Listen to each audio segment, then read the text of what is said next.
broken again beautifully. A lot warmer last night than it has been, and there's not been much of a breeze, although it's just picked up. But look over there, see them two white things over there? Them are meat bags, and they are full, which means last night at about 5:30, Uncle Ian pulled it off and downed a moose right up there. It is packing out day, one of Ian's favourites, so I hope he enjoys it, and we're going to be boning, packing pretty much all day. Last night we got back about 9:30, so it was a late night. We just managed to get tea down his necks before we hit the sack. Yeah, we've accomplished what we came to accomplish, which is absolutely fantastic. Two guys self-guiding out here in the last frontier.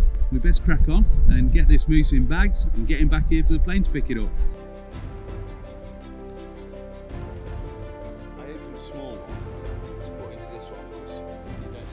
I'm not saying this is the right way or the wrong way to sharpen your knife, but this is the way I do it on a stone like this. And push it 5 ways on the blade going one way. Now turn it round and push it back the other way. So I'm doing both sides. Because Ian shot a lovely moose and we've got to get all that meat and skin off it.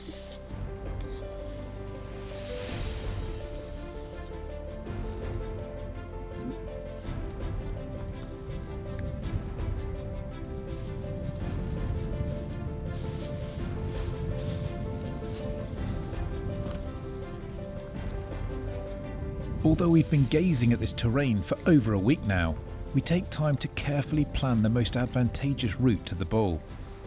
It's tough going and we don't want to waste any precious energy.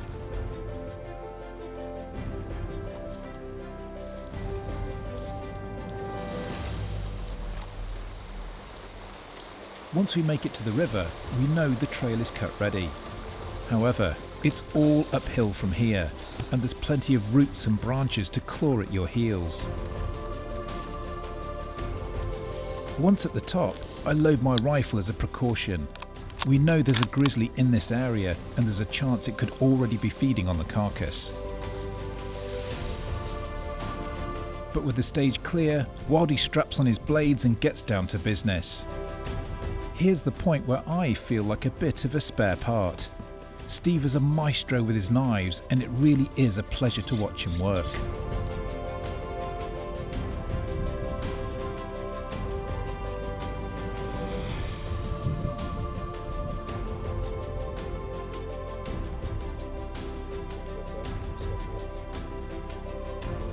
Every day in the field is a learning day, and Steve takes time to explain the butchery process whilst planning the cuts he'll be loading into each pack.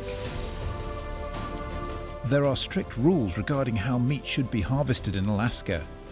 All meat should be stripped from the bone and extracted. Nothing is left to waste. It's also significantly easier to pack out meat in large joints rather than smaller cuts. This way the meat doesn't tend to shift around in the packs as you're walking. The fabric meat bags allow the meat to breathe, but we line our packs with heavy-duty contractor bags for the trip down the mountain. This saves me from being covered in blood and stinking like an abattoir and becoming a mosquito magnet for the remainder of our trip. Strapping the load as tightly as possible is essential. If the load shifts unexpectedly whilst on uneven ground, I could go down heavily, potentially breaking a leg or worse. And now I'm on my way. This is my time to shine. While Steve also enjoys the highly rewarding feeling you get from physically carrying out an animal you've harvested and butchered, he still thinks it's a little strange that I enjoyed this part so much.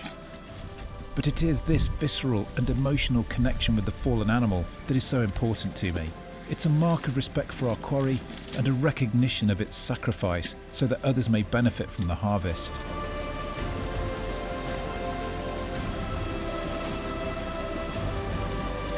The journey down to the river has been tough enough, but now it's uphill all the way back to camp.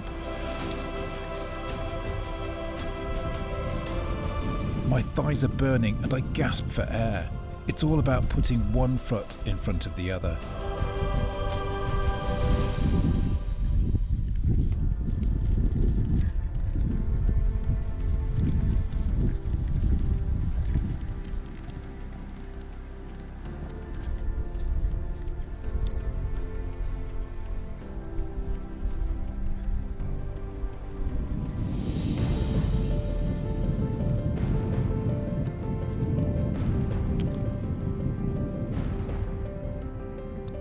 So there's the first load out today. That's last night, so it was 2 loads, about £50 each. Now today I brought out a whole front quarter. That's about £80. Steve's really good with his knife work, managed to get it nice and tight off the bone. You've got to take everything from the animal down to its knee bone. Unfortunately, I shot it through the neck, so most of that meat is all blown. But Steve's back up there doing the rest of the knife work. Trying to get it into 4 even packs. Hopefully they'll be about 50 to 60 pounds. It was good to get this one out of the way. It's nice and heavy. I like it when the packs get lighter as it gets later. It's taking about an hour and 45-minute round trip. So with a bit of loading at the top there, it's about 2 hours. Now Cole's asked when he's going to come out and pick the meat up. He wants to do it tonight before it spoils because it has been quite bright. And I've said between 6:30 and 7. We might get it done sooner. It all depends on how well he's been doing with his knife work. Ideally, if we can both do 2 more trips, that will break the back of it and go back and get the rack tomorrow. That's one of the things about moose hunting though, particularly when you shoot one right up there in the mountains, you've got to think about how much work and effort it is to get it back. Now last year when we came out there was 4 of us packing and we did the job pretty quickly in less than a day, but obviously with just 2 of us and with Wildy mainly doing the knife work, a lot of the leg work lays with me. So just think about it before you go out there moose hunting. Squeezing the trigger is the easy part, the hard work comes afterward.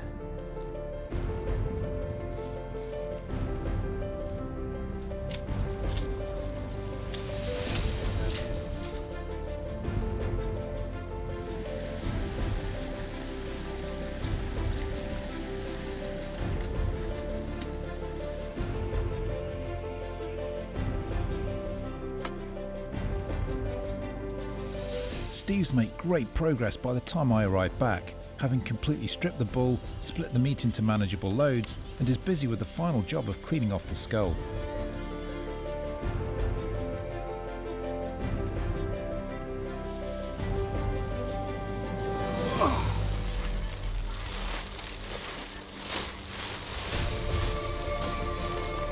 Back. There you go. I get loaded up with another pack and get ready to head back to camp to start preparing lunch. Steve will follow on shortly once he's finished cleaning the skull.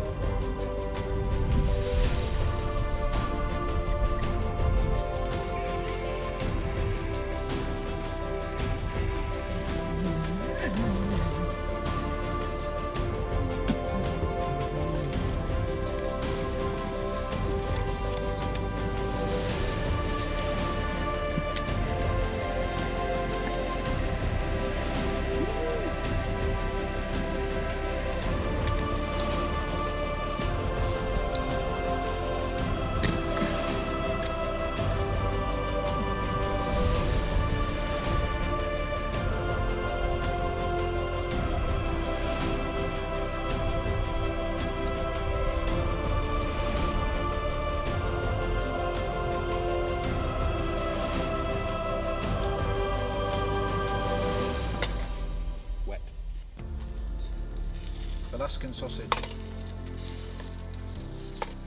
Last strip.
So there we have it, the end of day 10. Pretty epic day. Been a bit of hard work, hasn't it, today, but well worth it in the end. Very rewarding. So Team Awesome rides again. Of course, got the bull down yesterday. Steve got a couple of packs out for us to bring down rear quarter. So got up there first thing this morning. Steve did knife work while I brought out front quarter, and then it's worked really well. So got up there, we both brought a pack down, had a bit of lunch, went back up there for the final pack. You know, it's a great bull, not the biggest that's out there. We've seen an even bigger one, and on the footage we can see just how small this is in comparison. It's been a bit of work getting him out. It's been hard work. It's been rewarding work though, hasn't it? I know you love moose hunting deep down. Deep down, I absolutely love it. it. I don't want to see another moose for at least 12 months, but I absolutely love it.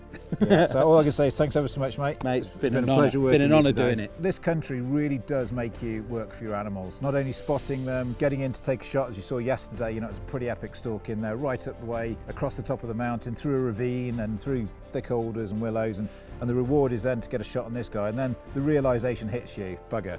Yeah. We've got all this work to do to get him back down again. As soon as I seen him throw his head in the air, I thought, that's the next 2 days of pain. Yeah, I know, because while he was down there, kind of with his head behind us, enjoying the sunshine. Rain's coming in now, so we timed this absolutely to perfection. We think Cole's going to come in a little bit later and he's going to pick up the meat and fly it out to make sure nothing's spoiled. And then I'm going to cook dinner again. You know, it's been a great day. Hopefully you've enjoyed it. Yeah, it's been an awesome day. It's been an awesome trip, hasn't it, really? Can you believe we've done 10 days hunting in Alaska and not got wet? No, we have been very, very lucky with the weather. Last year, it was raining all the time. The weather was pretty terrible. This time we've had it pretty much bang off. But it's been a real pleasure working with you. There's only been 2 of us, been self-guided. So you're not really sure what's going to happen when you're self-guiding, whether you're going to be able to make the shots or choose the right routes. It would appear that we've done okay. We're not too shabby at this job, mate. We've got a caribou down, we've got a moose down as well. We've done what we came to do, haven't we? And I best cook dinner. So thanks again, mate. You're welcome. I'll see you in the cook tent.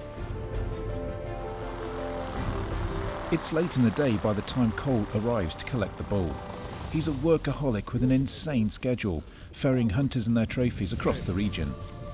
This is just one of many stops today.